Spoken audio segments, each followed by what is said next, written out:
আমাদের উপর অনেক এক্সপেকটেশন সোসাইটি থাকাটাই স্বাভাবিক।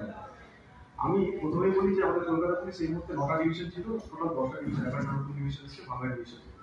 প্রত্যেকটা ডিভিশনে একটা করে ডেডিকেটেড সাইবার সেল, এবং যে মুহূর্তে যে কোনো সিভিলিয়ানের কোনো রকম সাইবার রিলেটেড ইস্যু বা প্রবলেম ফেস হচ্ছে, তারা কিন্তু ওই সাইবার সেলে কি অ্যাপ্রোচ নিতে পারে। ইমিডিয়েটলি আমরা ওই সাইবার সেলগুলো এন্ড টু এন্ড সমস্তটা পেয়েছি। হতে পারে কোনো ক্ষেত্রে, যেটা কৌশিকবাবু খানিকক্ষণ আগে বলছিল, যে হয়তো কোনো ক্ষেত্রে সাইবার সেলে বা সাইবার কেসে যাওয়া হয়েছে, হয়তো বলা যাচ্ছে গিয়ে পুলিশ স্টেশন থেকে এফআইআর রিডাইরেক্ট করতে।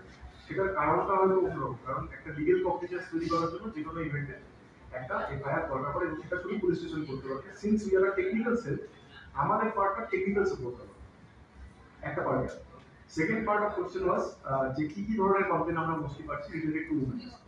নাও when I speak about women, আমাদের কলকাতা পুলিশের একটা standard instruction for the superior authority. আমরা একটা ভালনারেবল সেকশন কে সবসময় সবথেকে বেশি প্রায়োরিটাইজ করি। একটা হচ্ছে মাইনর, সেকেন্ড হচ্ছে সিনিয়র সিটিজেন, থার্ড আর criminal section of the society. যে মুহূর্তে এই ধরনের কোনো রকম কমপ্লেন পাই, যে সেটা সোশ্যাল মিডিয়া রিলেটেড হতে পারে, সেটা কোনো পার্সোনাল ইস্যুজে হতে পারে, যে মুহূর্তে এই ধরনের কমপ্লেন পাই, সেটা কিন্তু খুব পিওর ভিজিটেডলি দেখার চেষ্টা হয়।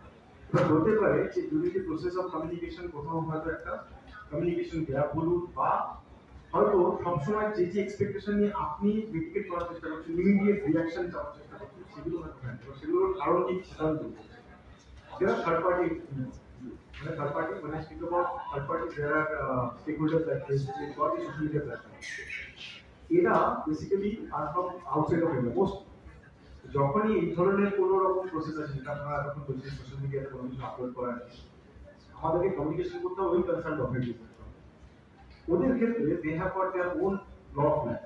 আমরা আমাদের পার্সপেক্টিভ বা আমাদের রুল অফ ল্যান্ডে যদি তাদেরকে একটা নোটিস করি, যে not talk to give an answer to ইট।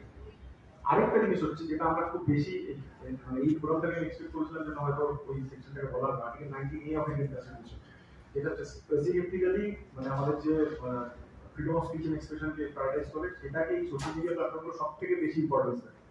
সেই জন্যই হয়তো দেখবেন যে কোনো রকম পোস্ট আজকের তারিখে কিন্তু ভীষণ অফেন্স, এবং সেগুলোকে টেক ডাউন করার জন্য কিন্তু আমাদেরকে হয়তো সেই পার্সপেক্টিভটা আমাদের, যে আমরা হয়তো সোশ্যালি ওইটাকে কিভাবে মনে করছি it is not right for the society, তাদের পার্সপেক্টিভ থেকে এটা কিন্তু একটা ওপেন অ্যাপ্রোচ।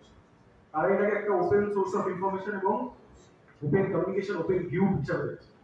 সেই ভিউটাকে কিন্তু আমি বা আপনি মানে being from law enforcement agency বা কোনো সিভিলিয়ান হিসেবে আমরা চাইবো সেই পয়েন্টটা কারণ করবো, তাহলে তার একটা মানে বেসিক ফান্ডামেন্টাল রাইট উই পাই, সেটা করা যায় না। আচ্ছা, আরেকটা জিনিস হচ্ছে আমরা এই ফোরামে একটা জিনিস ডিসকাশন করলাম রিজিনাল মোস্টলি। আপনারা